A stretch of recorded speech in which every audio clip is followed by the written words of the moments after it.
Hi everyone, this is Bian Declaro, a freelancer and virtual bookkeeper, and this is my very first YouTube video. So if you're a mom, a student, or someone looking to start your work from home career this 2025, then you're in the right place. Here to share some tips, real stories, and step-by-step guides on how you can start your virtual assistant or bookkeeping career this 2025.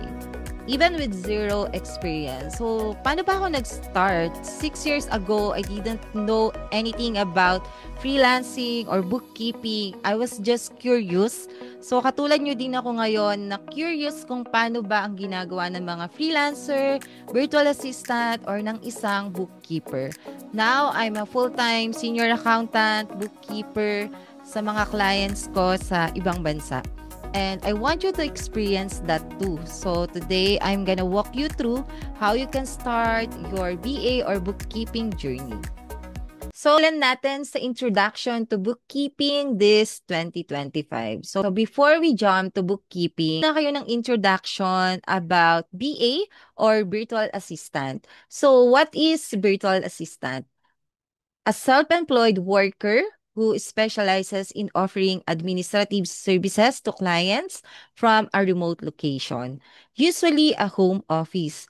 Typical tasks a virtual assistant might perform include scheduling appointments, making phone calls, making travel arrangements, and managing emails account. Madami talaga silang ginagawa. Hindi lang isang specific skills or specific task yung ginagawa nila.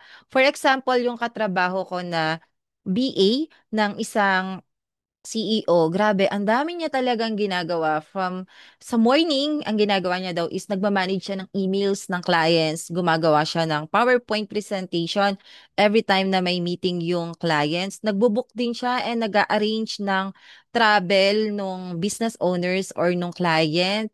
And even nga yung personal things sometimes nung client, like for example, yung client is gustong makipag-date dun sa asawa niya or sa girlfriend niya. Pati yun, siya yung nagsiset up ng dinner date para dun sa client niya at dun sa asawa ng client niya. Ang dami niyang ginagawa talaga. Minsan, graphic artist din siya. Yung mga simple na ine-edit niya. Yung mga, kung gusto mo talaga maging BA, dapat ready ka na marami kang skills na ma-offer sa client. Hindi siya katulad dito sa Pilipinas na pag nilagay ka sa isang position, ayun na yon. So, pag BA ka, dapat flexible ka. And what is freelancing? So, 'di ba, pag naririnig nyo, anong work mo? Freelancer ka pala. Virtual assistant ka pala. So, a freelancer is an independent contractor who earns wages on a per job or per task basis, typically for short-term work. Benefits of freelancing include the freedom to work from home or from a non-traditional workspace, a flexible work schedule, and a better work-life balance. So, feeling ko ito kasi yung number one reason kung bakit madaming Pilipino ang gusto maging isang BA or freelancer kasi syempre sino ba naman yung ayaw sa work from home, 'di ba? Knowing yung traffic dito sa Pilipinas, grabe. Katulad ko nung time na nasa corpo pa ako, 4 hours ako nagte-travel papunta sa work, then 3 to 4 hours din pauwi. Sobrang nakakapagod talaga. Kaya nung nauso yung work from home, sobrang grateful ko na na-experience ko ngayon yung ganitong trabaho. That's why we are sharing you some tips on how you can start your work from home career.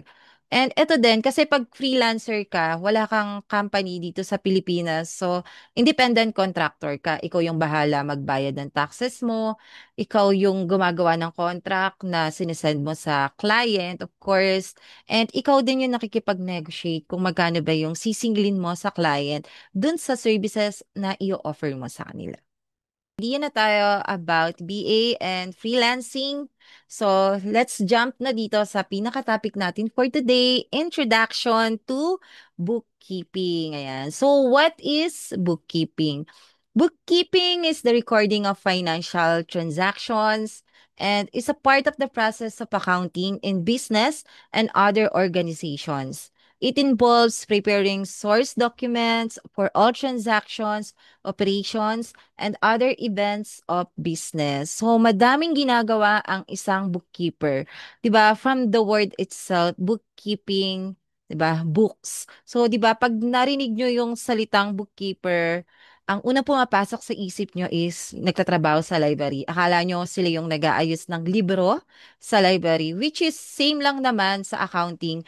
Pag bookkeeper ka, ikaw yung nag-aayos nung books na or ng financial statement, financial reports ng isang company. 'Di ba sinasabi nga, pag bookkeeper ka, ikaw yung backbone of the business kasi sa'yo nakasalalay or ikaw yung magpo-provide ng records kung kumikita ba yung isang business or kung nalulugi ba.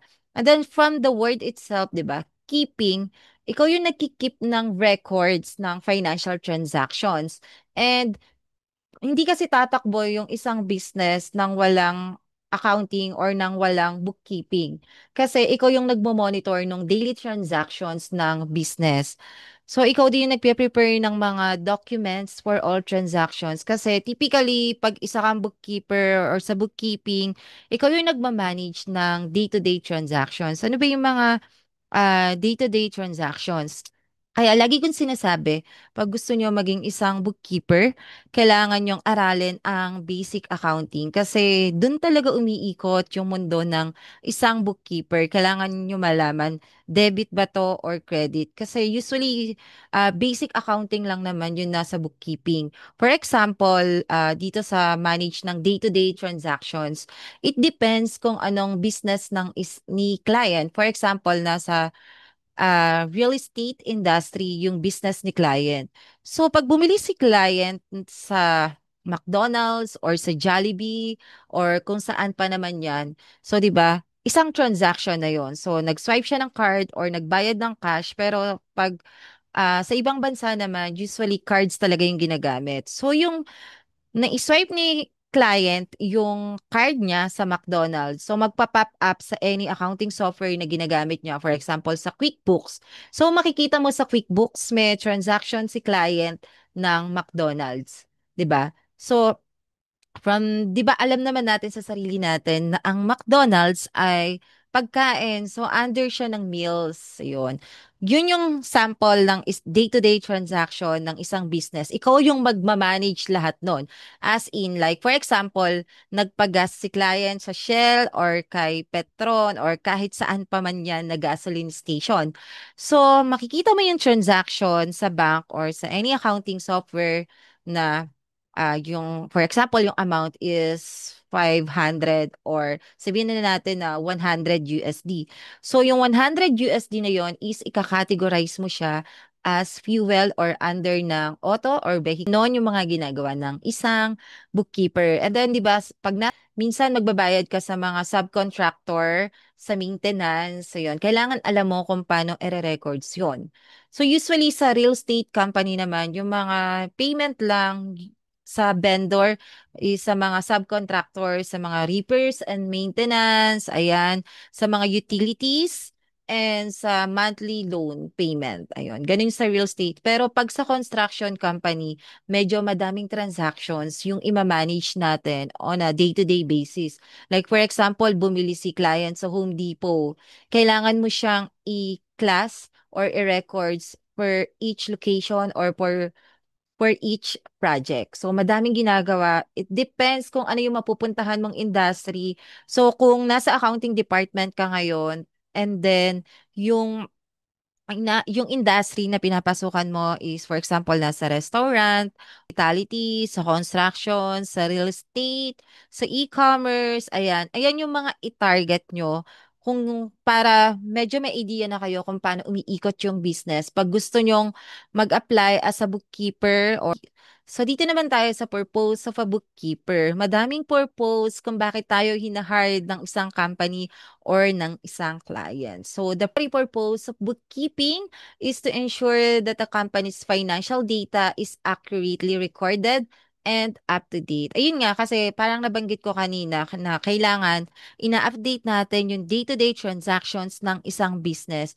Kasi ayun yung magiging reference para sa decision making ng isang business owners. And then, dun din kasi nakabase yung babayaran natin na taxes bookkeeper ay compliance with tax regulations and assessment of financial performance, 'di ba? Kaya sinabi ko na ang bookkeeper ay isang backbone ng business at mabigat talaga yung responsibility ng isang bookkeeper. Kasi ultimong point one, hindi ka pwedeng magkamali. Kailangan hanapin mo yung dahilan kung bakit hindi nagbabalance yung isang books. Ito naman yung usually yung mga task ng isang bookkeeper. So, sabi ko nga kanina, recording of transactions, classifying of transactions, posting of transactions, and reconciling bank accounts. In the videos, i-discuss natin itong task na ginagawa ng bookkeeper. Iisa-isahin natin lahat ito at yung iba pang ginagawa ng isang bookkeeper. And that's your quick start guide to becoming a virtual assistant or bookkeeper in 2025. Don't forget to follow and subscribe for more freelancing tips and drop a comment below saying, I'm starting this 2025. Welcome to the freelancing world.